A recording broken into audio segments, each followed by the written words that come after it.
Oh, Andrea Tessmann. Yes, Kirk? I've got a question. Do you remember July 4th, the 4th of July, 1992? Oh my God. Becky, look at her butt. It is so big. She looks like one of those rap guys' girlfriends. But, who understands those rap guys? They only talk to her because she looks like a total prostitute, okay? I mean, her butt is just so big. I can't believe it's just so round and out there. I mean, gross. Look, she's just so black. The last line is so terrible. I forgot that line. I totally did. Okay. So we can get into this in a minute, but let's talk about what we're talking about. Obviously, the 1992 classic by Sir Mix-a-Lot, Baby Got Back. Which is aged in some ways way better than you'd think, doesn't it? I'm actually quite shocked about how well it's aged. I mean, there's a few problematic things, as there are with anything over time, but when you actually look at it, from one angle, butts are on vogue again. Well, from a certain angle. From other angles, it's just as maybe inappropriate as it is now. Having said that, let's look at this guy. The Seattle rap scene, which I wasn't aware that this gentleman was from Seattle. Were you? I certainly wasn't. I was not. Yeah, so born Anthony Ray. Well, I guess he's still Anthony Ray, because I don't think he legally... God, I hope he didn't change his name to Sir Mix-a-Lot. That would be a tragic thing to do. I don't know that he had necessarily one of the more interesting lives, but he was bused to school, so he had, I guess, living in more of an impoverished area of Seattle. Seattle's not exactly a center that has a high population of African Americans, but certainly big enough where that would sort of take place. And he looks back on that time fondly. He said that he was sort of glad that he got that higher education that he was able to do. I found that really interesting too, because you hear a lot about these the anti-segregation projects they tried to do, where they brought in students from poorer communities to educate them in more affluent communities, and you can read that as brought them from black into white communities. Mm-hmm. But they were trying to even out the fairness of the education. And it's dumb. Instead of just putting more resources into the poorer communities to give them a better education, they figured they'd dump all the resources into the richer communities and then bus these kids back and forth out of their own, away from their own home neighborhoods. So there's flaws in this, and there were a lot of, they scrapped it, I think, in the end of the 90s. They were still doing this. And there were people, a lot of the affluent whites didn't want the poor blacks to be going to their schools, and a lot of the poor kids didn't want to be bussed out of their communities. But, so Mr. Mix-a-Lot was one that appreciated the higher level of education he was able to receive by doing this project. I think also, too, it exposed him to a different genre of music that would sort of help him out later because I'm sure, like yourself, you probably learned a lot more about his career other than this one song. That's all I knew. I wasn't aware of any other songs that he had. Certainly, I've learned about quite a few of his. I'm not going to call them hits because they weren't. But he was a one and done with the charts. But I love these DIY stories where he built himself up, created his own. I don't want to say his own label, but he hustled, made some music.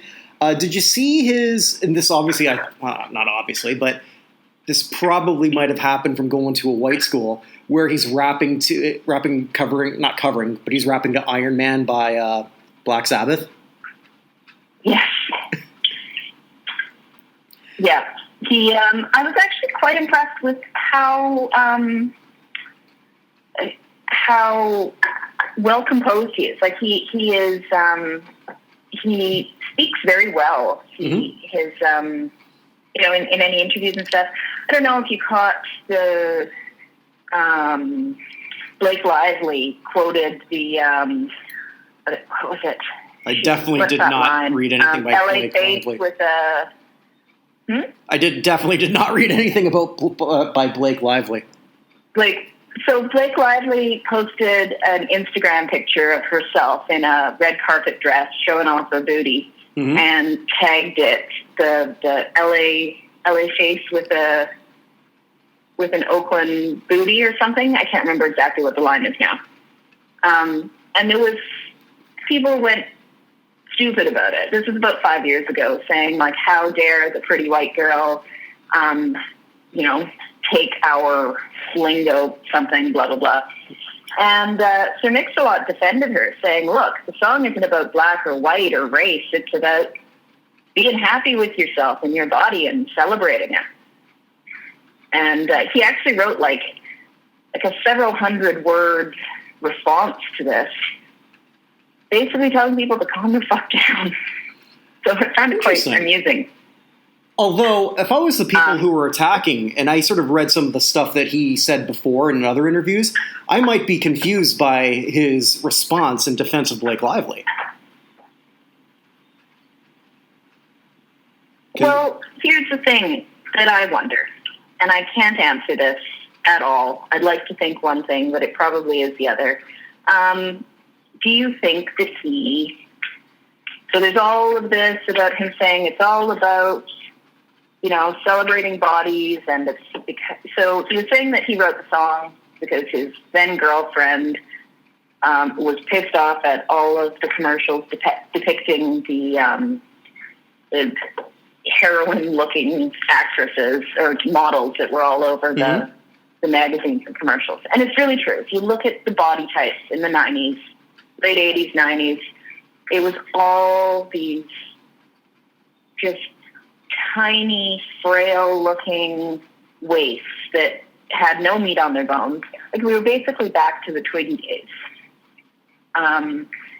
And so it makes sense, if you think, is that, okay, his girlfriend was upset by that, and he was kind of writing this song to put it out there that big butts are beautiful too. So he's saying through some of these interviews that he wrote the song as being serious, but then he decided to make it more tongue-in-cheek and humorous because it would go over better. He was right. Which I agree. I agree that doing it seriously wouldn't have worked. But my question is, do you think he really meant that? Or do you think he was just writing a goofy song about asses and then afterwards, when it took off, decided he had to make up a bigger story around it? I mean, did he pull an Eddie Vedder and get super serious after the first album and now he's the most insufferable douchebag on the planet? Sorry, I don't know where that came from. Wrong Seattle band. Yeah, sorry. I think half and half.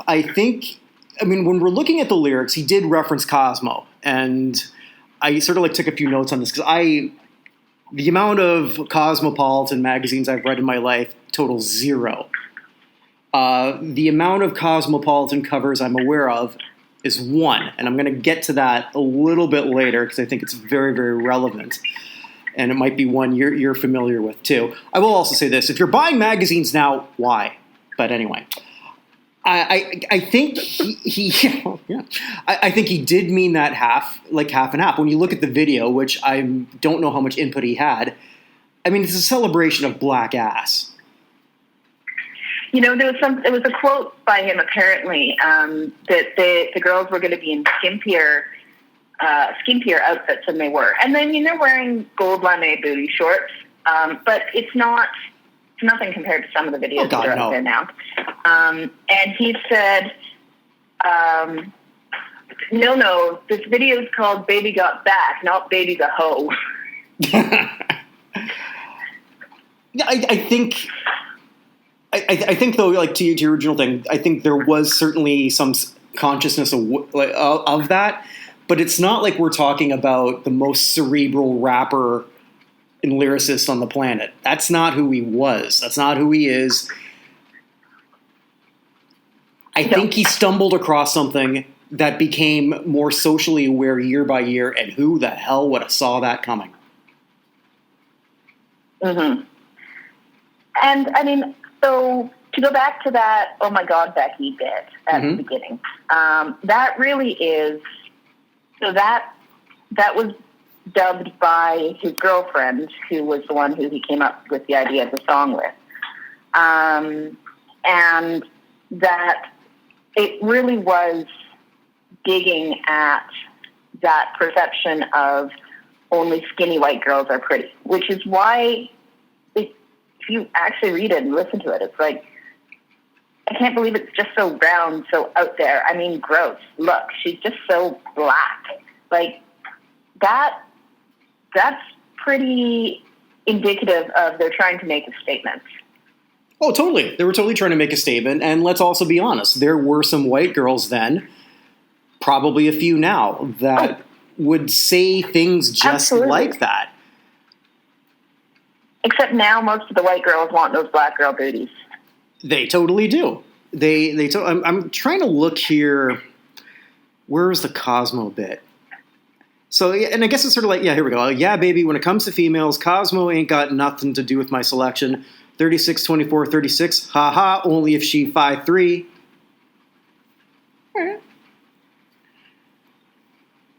I get it. So it's almost a precursor to the body positive movement, which has taken interesting turns when you look at someone like Lizzo, for example.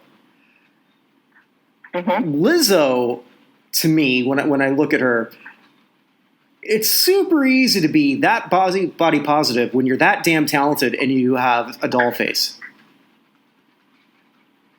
Yes. She's gorgeous. Yeah, she's pretty. Yes, exactly. It's quite... and you're right, she's talented. I don't mind her music. Her music's great. Her music's great. She's an instrumentalist. Not a lot of rappers are. Not a lot of singer-songwriters, not a lot of divas are either, for that matter. So she's very musically inclined, very intelligent. But if she wasn't as pretty, would people be saying that? Probably not. So it raises a different thing. And would she have the opportunities to be body positive in that way, or would they be trying to cover her up and just tell her to just focus on her singing or whatever? Possibly. But it's a weird thing. I mean, did we talk about Adele last week? No, I talked about that with Evan last week. So look at the backlash Adele got for losing weight, which is an interesting thing to get a backlash on, I think. Yeah, I mean, well, she was told, I mean, it was always, she's so talented. She's so talented. And there's always judgment on people's weight. When she was on red carpets and stuff, you'd hear she picked such a nice dress for her body type and bullshit like that, versus just saying she looks great. Yeah, and then she lost weight, and then everybody's judging her because she lost weight. And it's like, well, you were never judged, like, you either were saying she's fat or not saying she's fat, but it was about her voice before. Why does it have to become about her body now? So when I mentioned, and that's true, and I don't know why, but I guess we do know why, because there's a lot of people who feel better about themselves when they see a superstar who sort of resembles them in body type. Yep, and there's a lot of jealous people out there who say, oh, well, you can only lose weight if you've got the money for personal trainers and personal chefs. I'll feel better about myself when Brad Pitt gets a belly. It's not going to change much. At the end of the day, I'm still me. Yeah. But you were talking about the body positivity movement. Yeah, and actually, Cosmo, because I said there was only one Cosmo cover I'm aware of, and only because Joe Rogan. You ever hear his show? Mm-hmm. Okay, so because he was sort of talking about that, it was Tess Holliday, who I'm not that familiar with. So what is she? 300 pounds, and again, a very attractive woman, but changing. So like there was a lot of she's a plus size model, but she's a plus size model in the like size 30 versus what's her name that was the first cover girl plus size swimsuit cover. I know who you're talking about, but I don't know the name. But I'm blanking on her name, but she's gorgeous, and she's by plus size. She's probably a size 12 or 14, right. And like 5'9", 5'10". And of course, they airbrush out all of her flaws, whereas Tess Halliday is she's over 300 pounds, I'm sure, and she has her own clothing line, and she's a model. And it's that difference in body positivity of accept me as obese versus the plus size lingerie swimsuit model that's like, oh, look, I may be plus size, but I'm still have the body of someone who's not, or close to. Or also, all my cellulite's been airbrushed out, and even though I'm thicker, I don't have any folds of fat and things like that. Or also, like, accept me for the fact that I'm going to have a big butt no matter what I do, because that's just how some people are built. Yeah. And with Tess Halliday, she's covering tattoos, and she's an interesting personality. I don't always agree with the health implications of some of that, but there's plenty of very overweight people that have no health issues. So who am I to judge anyone on how big they are or what they want to wear? I'm not a skinny little brat. I have plenty of rolls myself. So, it's an interesting perception. And talking about bodies and body positivity, the mid-90s were when J-Lo was becoming very big as in popular, not big as in overweight. And the most interesting thing about this woman who can sing and can act and is just beautiful was her butt. Like, that's all anybody ever talked about was J-Lo's ass. That's true. And now it's like not even a point anymore because so many other people also have big or bigger butts. Well, I think that's what I told you like off air last week. And I think I did find out who it was who said that. I was watching a Nick Cannon interview. And he talked about how when he was dating Kim Kardashian, Kim said she was going to change the beauty standards. And in some way she did. Now, yes, Kim K's, but I don't believe is all hers. I don't know. I don't really... that whole family annoys me. I don't know how it could be. I don't know. They annoy me. I might be wrong. I don't pay attention to them. But who knows? But... It definitely is electronically accentuated at times in her pictures. Okay. I'm sure there's a lot of people listening and saying, like, Buchner, how the hell do you not know? But, okay, because I one of the few men who just... Don't care? Yeah. Well, I respect the hell out of anyone who can be this famous, rich, and well-known for being talentless. It's there is that. Like, it's impressive. It's very impressive. It's very, very impressive. But the butts are now a totally different thing. And the beauty standard that Sir Mix-a-Lot was talking about then, which he was right, is completely altered now so far to the point where when we look at a Tess Holliday, now is she someone who should be walking the runway, which she did. Looked like she was getting winded. But, okay. But she did. That never would have happened when he sang that song. Never, never, never. Oh, God, no. I mean, you even look at the dancers in that song. By today's large posterior standards, They're all They small. don't have big butts. No. They're quite thin. There's a couple that have a bit of a bubble butt, but for the most part, they are actually very, very slender. I was thinking the same they're thing. Fit. Which, I mean, part of that is what he was saying and said in several, like he likes, what's the runner? Flojo. Yeah. The American 3-time gold medalist. Yep. Florence Griffith Joyner. Yeah. So, that aesthetic is obviously extremely fit and muscular, which Sir Mix-a-Lot is not. Not anymore? Oh, my God. So he's not advocating for overweight, or he's not advocating for unrealistic proportions. He's just saying that the beauty standards of the day aren't inclusive. Everybody's beauty standard. Or I think he was also saying they weren't inclusive. Absolutely. Yeah, and I mean, you look at any time in history, women do the stupidest things to themselves to try to obtain whatever the beauty standard they're told they're supposed to obtain. Mm-hmm. Think about some of the horrific things that we've done to ourselves in terms of binding feet and some of the corsetry that, not all corsets are bad.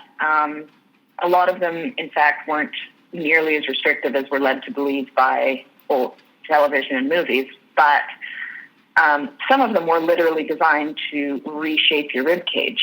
You think about plastic surgery and implants and all of the freaking fillers and chemicals that people pump into their faces and their butts and their chest and their everything now. It's really gross.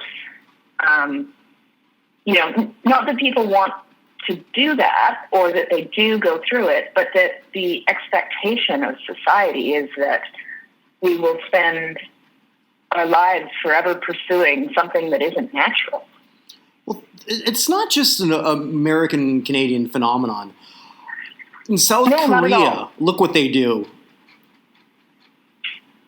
And I just like the amount of eye surgeries that Korean women there get, I guess to look more, I don't know necessarily more white, but just to have it less Korean looking, if that makes sense. Well, I guess that's more white, but not necessarily.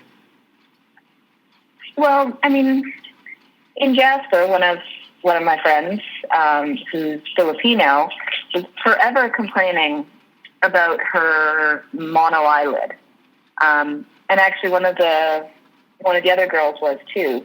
I think she was Chinese, but yeah, with that typical Asian lid that comes up completely underneath, and it just looks like one solid piece. Mm-hmm. Probably similar to Paulina's, so I can't quite remember exactly what Paulina's eyelids look like, but she was forever complaining about that in terms and wanting it to look more white. And they would buy like skin bleaching products basically to make themselves look paler. And I'm like, but then you get the white girls that are professionally fake tanning and lying in tanning beds and putting chemicals on their skin to also make themselves look darker. Like we forever have this impossible beauty standard of whatever we determine is the beauty standard, because obviously culturally it changes and geographically it changes. But nowadays it's like, okay, well, big lips are popular. You're supposed to have, the Kim Kardashian booty with Salma Hayek's lips and big eyes, and I'm now blanking on people's names because words are hard. But you're supposed to take all these different celebrities' looks and mash them together into what the perfect female form is, and it just looks weird. And then you end up with the Real Housewives. I think the worst thing that might happen to, I don't want to say just young women, because I'm sure that there's some young men who might fall into that category. It might be Instagram. Oh my God, yes. I've just living down here in Barbados, I've seen I mean, I don't know for sure that they're doing this for Instagram, but I'm guessing since they were with their photographers or just people doing all that, just trying to get their perfect shot, like on the beach when they're not actually doing something on the beach. Mm-hmm. So, like, what are you taking that shot for? Because you're not actually enjoying the beach. We know why you're doing it. You're doing it. Yeah, go ahead. A friend and I were at the beach here, and we have massively long tides. So when the tide goes out, it goes out like 2 kilometers, and sometimes you just get the right lighting, and it's beautiful. It's just gorgeous beaches. Mm-hmm. Not quite the same as there, but still, we're talking Canada. And so my friend and I take my dog Opal, and we go walk along the beach and walk way out on the sandbar where there's nobody else. And there was these 3 girls, or 2 girls and a guy, and the one was wearing, it was chilly out. Like, I want to say this was in the fall. And this one girl was wearing this, like, wispy skirt sort of and sleeveless top outfit. And all she was doing, like, this one perfect little ballet jump over and over again. And I was like, dude, like, really? Yeah. All right. Like, you're just standing there, obviously freezing, and just to get this perfect shot. Run back over, check the camera, run back out, do your shot again. Well, some people are making some pretty nice scratch off that. Hey, power to you if you can do it. What's even worse than Instagram is all of these altering apps, all of these filters and these Facetune. Literally, Facetune is basically motion Photoshop. So it's a filter. Well, it's like any of the filters on any of these apps now, except it doesn't put a cute little puppy dog face on you. You can alter the entire shape of your face.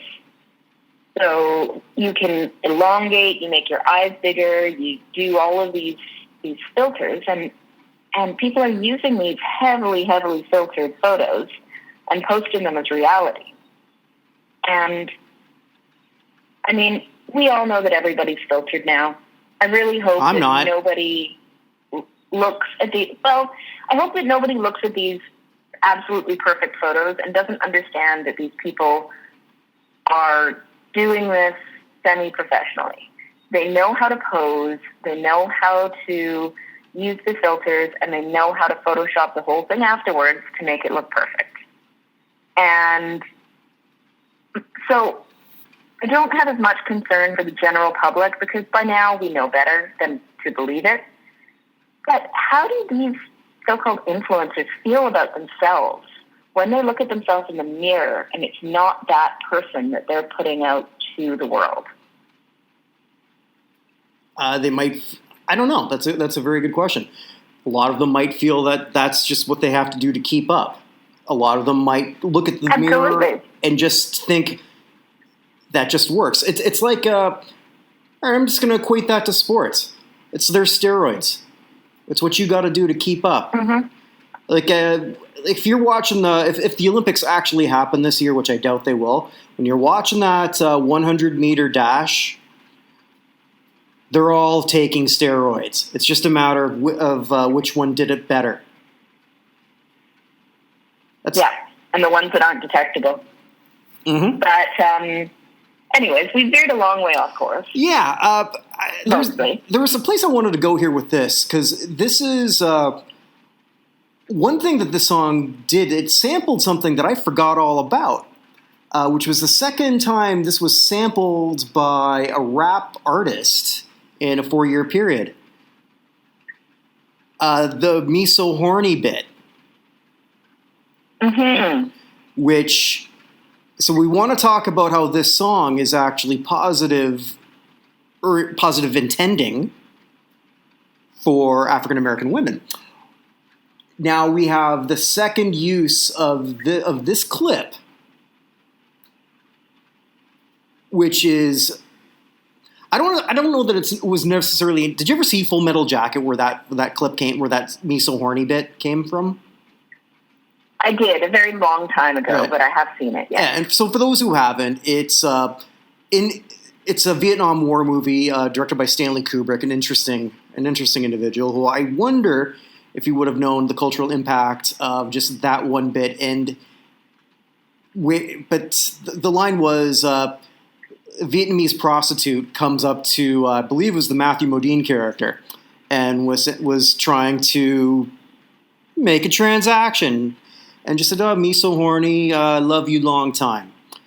Originally used in a routine clip in Two Live Crew's song called "Me So Horny." I guess that's where they got it. Obviously, it's where they got it. And after that point, probably the amount of frat boys who were coming up to Asian women saying, "Come on, love me long time." Yeah, I wonder if he could have taken any part back, if he would sort of take that one back, because I was reading a lot how many Asian women have probably not so much now because it's this was so long ago, but went through that crap. Just that one little clip. In even more recent history, I'm very positive that there are young kids out there now that don't know where that came from and still quote it. Oh, no doubt. Also, there's a pretty great fusion sushi restaurant in Vancouver that has miso, M-I-S-O, corny swag, including underwear and stickers and magnets. Okay. I don't know how I feel about that. Random fact. Well, now I want sushi. But no, it's just one of those interesting things. That actress, for those who care, that was Papillon Sue. And I want to feel really old because now she's 60. Jesus. So that's sort of an interesting. But you know how old is Sir Mix-a-Lot now? He's younger.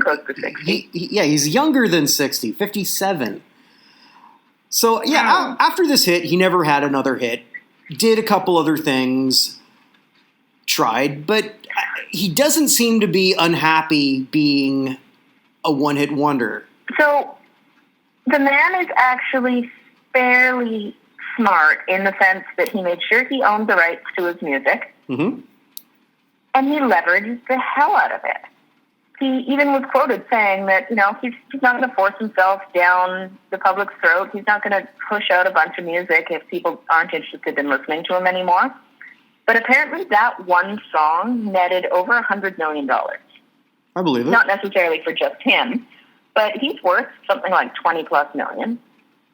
And it's all basically because of one song. And then because it was sold over and over for commercials, for random TV shows and movies that have sampled it. And then, of course, there is Cardi B and Isn't that Nicki Minaj? Oh, that's Nicki Minaj. You're right. Sorry. Cardi B's her own style of gross. Yes, Nicki Minaj, who also has a very large butt. And her interesting take on it, which I probably sound like a prude, but I don't entirely think that talking about prostituting yourself for fancy clothes, money, and cocaine is all that much women's empowerment. But, I mean, that's an argument to be had a different time, although it never made it to number one, so we won't. But that alone is a massive cash cow for Sir Mix-a-Lot. Like, he said, he was so happy that she wanted to use it and, so impressed with the song and with her music. And it's like, you're just impressed with the fat paycheck you're getting from it, buddy. That's probably the case at this point. I don't know how... I could be wrong here, but Nicki Minaj and Cardi B don't exactly strike me as music historians. It's like Cardi B did a Super Bowl commercial, well, I guess now a regular commercial, with Mike Myers and Dana Carvey where they were doing like a Wayne's World bit. And I'm thinking there's no frickin' way that Cardi B has any idea who the hell these two guys are. Not a clue. Yeah. She's an interesting character, too. You know, I got to give some respect to her for, you know, finding her niche and getting out of being a stripper and becoming a Hey, she's a character. Multi-zillionaire. What? She's a character, and she's interesting. Yep. She's a very interesting person. I will say she did one thing that really, really bothered me. So about 3 years ago or 2 years ago, going back to the Super Bowl, Cardi B said that she would refuse to be the halftime show. Whether she was asked or not is another story. I don't know whether she was asked or not, because she wanted to stand in support of Colin Kaepernick. Okay. I can respect that. Except for the fact she debuted another commercial during the Super Bowl. I was going to say, isn't that when she had the one with... Steve Carell. It's a Pepsi commercial where she's Yeah. So, like, okay, so you're a hypocrite then. Like, you're still making money off the Super Bowl, off the sport that your friend, who you say that you're supporting, will never play in. Okay, so, and that's just, I just wanted to get that out, because that was one thing that really, really bothered me. Want to set me off to hypocrisy. Hypocrisy sets me off every time. So I sent you this one video today where Sir Mix-a-Lot, who now looks like Sir Ate-a-Lot, because he seemed to be eating, and this was only 2014. Where he certainly got quite rotund. Yes. And he's doing Baby Got Back. I did watch it. Yeah, Baby Got Back with the Seattle Symphony. It put a huge smile on my face. Yes. Like, it's just silly fun. I love these random mix-ups with symphonies and pop artists in general. You know, Metallica with a symphony is amazing. And apparently, Baby Got Back with a symphony is pretty entertaining. Yeah, and then a whole bunch of, and I wonder if this is sort of what he figured was going to happen in '92, when, what was it, about 50 white women came on and were dancing, shaking their ass. At least 30, yeah. Oh, he called all the women up onto the stage, and then at one point he's like, that's enough, and they just kept coming. And then that woman in the black dress was like, this is what I have lived my entire life for. I know exactly which one you're talking about. Yeah, yeah. She kind of stood out in a crowd, or in her case, a herd. Sorry. I think if they did exactly that today, well, maybe not today because we're not allowed to gather in crowds, but in this day and age, they would still get a whole bunch of middle-aged women up on that stage, shaking their butt and singing along. I think so too, and a lot of younger women, because this song keeps getting played periodically for a song that was actually at one time picketed for and banned from MTV briefly. Mm-hmm. I don't think when I heard this in '92, so I would have been 20, that I ever would have thought that this would still be something worth talking about today. No way I would have thought that. And here we are. And it was worth talking about. Here we are. And there are several other podcasts that also talk about it. Okay. Well, want to know what we're talking about next week? Yes, I do. Okay. We are going to stay with, since we're talking about women's butts, this isn't really a segue from women's butts, but it is a segue to a very strong woman, in my opinion, someone who I'm a huge fan of, or the group, rather, and I don't know if you are, but I suspect you might be.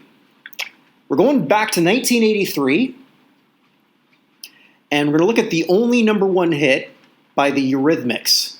Sweet Dreams Are Made of This. I like that. Yeah. So Good call. Thank you. So I thought we could really take a deep dive into the career of Annie Lennox, what she means to people. I can tell you what I first thought when I saw that video at age 11. Like, what the hell is this chick with the orange crew cut? It wasn't very common back then. But damn, I loved that song then, and I love it now. Still love it today. Absolutely. Mm-hmm. And that voice is just incredible. So, yes. And yeah, I like that. I think that'll be a real fun one. And although we're not talking about Madonna, can I take a dump on her first before we close this off? Why not? Okay. Madonna, who's had many number one hits, and at some point we might talk about this. I should have prepped this, but I didn't think, since we were kind of ending a little early, I thought this might be sort of worth discussing because this was the dumbest tweet I think I've ever read. And I kind of want your take on it, which says a lot because, well, Madonna says a lot of dumb things these days.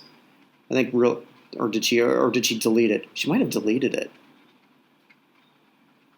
Oh, no, here we go. Madonna, February 19th. The patriarchy continues to try to crush my neck with their heavy boots, cut off my life force, and take away my voice. Even those who call themselves artists. You know who you are. Death to the patriarchy, now and forever. You know, while I believe that there's certain patriarchal things that exist in society, far too many, I don't think that a woman who's worth nearly $1 billion and clearly actually has a voice, I just read it, I just listened to it, and can pretty much go and call up anybody from her publicist or have her publicist say, you know what, I want to go on Ellen tomorrow. Like, I don't know, what's the biggest show now? Colbert. I don't know that there's even, hell, I think you can do more on one tweet than you can going on a talk show now. Okay. But yeah, she could be on any show she wanted in the wave of a hand. What the hell is she trying to say, and who the hell's been holding her down? Am I missing something here? I don't know. I don't get it. Okay, so then I'm not losing my mind, because I just came across No, this. It kind of sounds like she's become a little unhinged, though. This feels very much like a look at me tweet, or I need to play the victim. You're a near billionaire. You're not a victim. It's like when Taylor Swift whines about how hard it is for her. Really? It must be really awful to be this famous your entire life and this rich and that pretty. Can't imagine. Yeah. That's it. Poor you. That's pretty much it. Hashtag first world problems. Because, I think there's quite a lot of people who just won't want no use for this. Madonna's not exactly taking next week. Yeah. Oh. Next week we're going to talk about someone who is actually talented. Well, Madonna's talented. Madonna's. You don't think so? I think you know what? She is talented. You can't keep up that level of stardom without having some talent. I just don't particularly like the style of music, I guess, is probably more it. And I think we can both agree on that. I'm far more a fan of the Eurythmics' work. I'm looking forward to... Actually, it's not just going to be Annie Lennox. We'll be talking about Dave Stewart, her partner in crime. Back then, one of those things where we're not sort of using a misnomer. They made beautiful music together. Dare I say, it was Eurythmic. No. Wah, wah. Wah, wah, wah, wah. I think I should end at this. Mm-hmm. Okay. I think we're losing people. Definitely. All right, well, stay safe, everyone. Look for a lot more content from us at notinhalloffame.com, and that's a wrap. Good night.